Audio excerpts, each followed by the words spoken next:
Hai semuanya, kali ini saya ingin ngobrol-ngobrol santai tentang sesuatu yang sebenarnya penting banget, tapi sering kita tunda-tunda, yaitu gimana caranya mengatur uang di usia 20-an, supaya nanti pas sudah umur 40, hidup kita bisa bebas dari hutang. Saya akan cerita seperti kita lagi duduk bareng, ngobrol biasa, biar kalian merasa nyaman dan gampang nangkapnya. Yuk, kita mulai. Pernah gak sih kalian mikir, kenapa ya banyak orang di usia 40-an masih aja pusing mikirin hutang? Padahal mereka sudah kerja keras bertahun-tahun. Nah, sebenarnya bukan cuma soal kerja keras, tapi lebih ke gimana cara mereka mengelola uang dari awal, terutama waktu masih muda, di usia 20-an. Di usia itu, kita punya kesempatan emas buat mulai membangun pondasi keuangan yang kuat buat masa depan. Jadi, mengatur uang itu bukan cuma soal gimana caranya punya banyak uang, tapi gimana kita pakai uang itu dengan bijak dan terencana. Kadang orang mikir kalau gaji gede hidupnya bakal enak, tapi kenyataannya banyak yang gaji besar tetap hidup penuh hutang dan stres. Jadi, masalahnya bukan di jumlah uang, tapi di cara kita mengelolanya. Di usia 20-an, biasanya kita lagi semangat-semangatnya ngejar karir, pengen punya gaya hidup keren, pengen jalan-jalan, nongkrong sama temen, dan lain-lain. Itu wajar banget karena kita juga pengen menikmati hidup. Tapi kalau nggak dikontrol, gaya hidup kayak gitu bisa bikin kita terjebak lingkaran hutang. Misalnya, beli barang-barang mahal dengan kartu kredit padahal belum punya uang tunai cukup, atau sering jajan di luar, nongkrong tiap malam yang kalau dijumlahin bikin kantong bolong. Jadi kunci pertama yang harus kita pegang adalah hidup sesuai kemampuan. Jangan tergoda beli sesuatu cuma karena gengsi atau pengen ikut tren. Hidup itu bukan soal siapa yang paling keren atau paling banyak barangnya, tapi gimana kita bisa hidup nyaman tanpa beban pikiran soal uang. Ini bukan berarti kita nggak boleh nikmatin hasil kerja keras, boleh kok sesekali memanjakan diri asal dalam batas kemampuan, jangan sampai berutang hanya buat gaya hidup. Nah, gimana sih mulai ngatur uang dari nol? Pertama, kita harus tahu kemana aja uang kita pergi. Gampang banget, cukup catat pemasukan dan pengeluaran setiap bulan. Jangan malas ya, karena ini langkah awal paling penting. Dengan catatan itu, kita bisa tahu mana pengeluaran penting dan mana yang bisa dikurangi. Misalnya, kalian suka banget beli kopi di kafe tiap hari, padahal bisa bikin sendiri di rumah dengan harga jauh lebih murah. Atau langganan aplikasi streaming yang jarang dipakai. Kalau dikumpulin, pengeluaran kecil kayak gitu bisa jadi besar dan bikin susah nabung. Saya sendiri dulu pernah punya kebiasaan jajan makanan ringan tiap hari di kantor. Awalnya mikir, cuma 5.000. Tapi lama-lama kaget sendiri pas lihat catatan pengeluaran, ternyata dalam sebulan bisa habis ratusan ribu, cuman buat jajan. Setelah tahu pola pengeluaran, kita harus mulai buat prioritas. Utamakan kebutuhan penting dulu, seperti bayar cicilan, kebutuhan pokok, dan tabungan. Kalau ada utang, usahakan bayar secepat mungkin supaya nggak makin numpuk dan bikin stres. Jangan sampai utang kartu kredit atau pinjaman online, jadi beban yang bikin nggak tenang. Saya punya teman yang dulu punya banyak kartu kredit. Setiap ada promo, dia kalap belanja. Akhirnya kewalahan bayar cicilan dan terpaksa gali lubang tutup lubang. Hidupnya jadi nggak tenang, karena tiap bulan mikirin gimana bayar utang. Akhirnya dia potong semua kartu kredit dan fokus bayar utang satu persatu. Sekarang dia jauh lebih tenang dan bisa tidur nyenyak karena bebas utang kartu kredit. Ngomong-ngomong soal nabung, saya tahu kadang kita mikir, gaji saya kecil, buat apa nabung? Tapi percayalah, yang penting bukan besar kecilnya jumlah tabungan, tapi konsistensi menyisihkan sebagian penghasilan. Mulai dari yang kecil aja dulu, misalnya 10% dari gaji. Lama-lama, kalau sudah terbiasa, jumlahnya bisa ditambah. Saya dulu juga mikir, gaji pas-pasan, buat makan sehari-hari aja susah, gimana mau nabung? Tapi saya sadar kalau nggak mulai dari sekarang, kapan lagi? Akhirnya saya paksa diri nyisihin sedikit demi sedikit dari gaji. Awalnya berat, tapi lama-lama jadi kebiasaan. Sekarang malah aneh kalau nggak nabung. Selain nabung, penting juga mulai belajar investasi. Jangan takut dulu, investasi bukan cuma buat orang kaya atau yang ngerti banget soal keuangan. Sekarang banyak pilihan investasi yang mudah dan aman buat pemula, seperti reksadana, deposito, atau emas. Dengan investasi, uang yang kita simpan bisa tumbuh seiring waktu, jadi nanti pas usia 40, kita punya modal cukup buat hidup tanpa hutang. Saya dulu juga takut investasi, mikirnya ribet dan berisiko tinggi. Tapi setelah belajar, ternyata ada banyak investasi aman buat pemula. Saya mulai dari reksadana pasar uang yang risikonya rendah, lama-lama berani coba investasi lain yang lebih menantang. Jangan pernah malu belajar soal uang. Banyak orang merasa tabu atau gengsi ngomong soal keuangan, padahal ngobrol dan belajar bareng bisa kasih banyak insight dan motivasi. Cari komunitas atau teman yang juga pengen belajar ngatur uang. Kita bisa saling support dan ingetin kalau ada yang mulai kebablasan.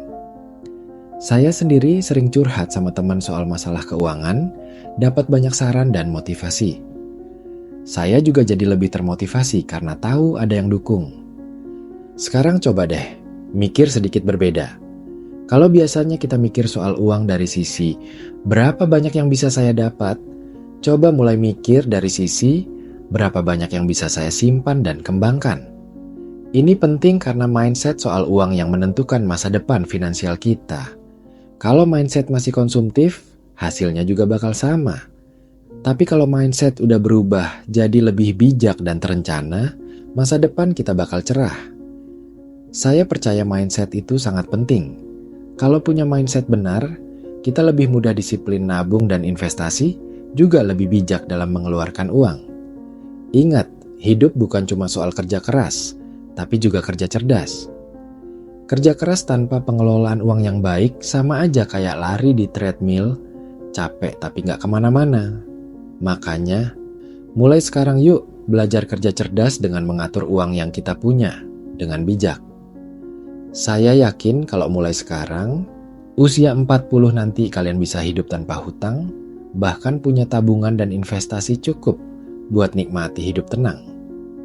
Bayangin betapa enaknya kalau nggak perlu pusing mikirin cicilan, bisa jalan-jalan, bantu keluarga, dan punya kebebasan finansial yang selama ini diimpikan. Untuk capai semua itu, kita juga perlu punya tujuan keuangan yang jelas. Apa yang ingin dicapai dengan uang? Punya rumah sendiri, pensiun dini, atau menyekolahkan anak sampai perguruan tinggi? Dengan tujuan jelas, kita lebih termotivasi mengatur uang lebih baik. Saya sendiri punya tujuan pensiun dini di usia 50, pengen menikmati masa pensiun tanpa pusing mikirin uang. Makanya saya mulai merencanakan keuangan dan berinvestasi rutin dari sekarang. Jangan lupa juga untuk selalu belajar dan mengembangkan diri. Ilmu adalah investasi paling berharga. Dengan ilmu cukup, kita bisa dapat penghasilan lebih besar dan mengatur uang lebih baik. Saya sering ikut pelatihan, seminar, atau baca buku tentang keuangan dan investasi. Saya percaya dengan terus belajar, kita bisa jadi lebih baik dan capai tujuan keuangan. Oh ya, satu hal yang sering terlupakan tapi penting banget adalah dana darurat. Dana ini kita sisihkan khusus untuk keadaan tak terduga seperti sakit, kecelakaan, kehilangan pekerjaan, atau kerusakan rumah. Tanpa dana darurat, kita bisa terpaksa berutang atau jual aset berharga saat situasi sulit. Idealnya dana darurat minimal 3-6 kali pengeluaran bulanan. Misal pengeluaran 5 juta, dana daruratnya 15-30 juta. Memang besar, tapi sangat membantu. Cara membangun dana darurat mudah, mulai sisihkan sedikit demi sedikit tiap bulan, dan simpan di rekening terpisah yang mudah diakses, tapi tidak mudah dipakai. Di usia 20-an, godaan hidup hedon juga besar. Kita pengen barang branded, makan di restoran mewah, liburan keren. Tapi ingat, semua itu ada harganya. Kalau terlalu fokus gaya hidup hedon, kita lupa tujuan keuangan jangka panjang. Cara menghindari gaya hidup hedon adalah fokus pada nilai, bukan harga. Sebelum beli sesuatu, tanya diri sendiri, apakah barang ini benar-benar dibutuhkan? Apakah akan memberi nilai tambah? Kalau tidak, lebih baik tahan diri dan alokasikan uang untuk hal penting. Kita juga bisa cari kesenangan lain yang gak butuh banyak uang, seperti olahraga, baca buku, atau habiskan waktu sama keluarga dan teman. Sekarang ini, cari penghasilan tambahan juga makin mudah. Banyak cara dapat uang tambahan di usia 20-an, online maupun offline. Online bisa jadi freelancer, bikin konten, jualan online. Offline bisa kasih les privat, jadi driver online, buka usaha kecil. Dengan penghasilan tambahan, kita bisa lebih cepat lunasi hutang, nabung, dan investasi. Selain itu, jangan lupa pentingnya asuransi. Asuransi melindungi kita dari risiko finansial tak terduga. Ada asuransi kesehatan, jiwa, kendaraan. Asuransi kesehatan bantu biaya pengobatan. Asuransi jiwa kasih santunan keluarga kalau kita meninggal. Asuransi kendaraan lindungi dari kerugian saat rusak atau hilang. Memang bayar premi terasa sia-sia kalau nggak pernah dipakai, tapi asuransi penting untuk lindungi masa depan finansial kita. Kalau sudah mulai investasi, jangan lupa lakukan review keuangan rutin, minimal setahun sekali. Evaluasi kondisi keuangan, apakah sudah capai tujuan? Ada yang perlu diperbaiki? Kalau pengeluaran terlalu besar, cari cara kurangi. Kalau investasi kurang optimal, cari jenis lain yang lebih menguntungkan. Review ini penting supaya rencana keuangan tetap sesuai kebutuhan. Kalau merasa kesulitan mengatur keuangan, jangan ragu cari bantuan perencana keuangan profesional. Mereka bisa bantu buat rencana yang sesuai kebutuhan dan tujuan. Kasih saran berharga supaya kita kelola uang lebih baik. Nah, teman-teman, kira-kira itu dulu obrolan santai saya kali ini tentang cara mengatur uang di usia 20-an supaya nanti hidup di usia 40 bebas hutang. Semoga kalian bisa ambil manfaat dan mulai praktik dari sekarang. Ingat, masa depan finansial ada di tangan kalian sendiri. Yuk, kita sama-sama berjuang buat masa depan lebih baik. Terima kasih sudah mendengarkan dan sampai jumpa di obrolan berikutnya.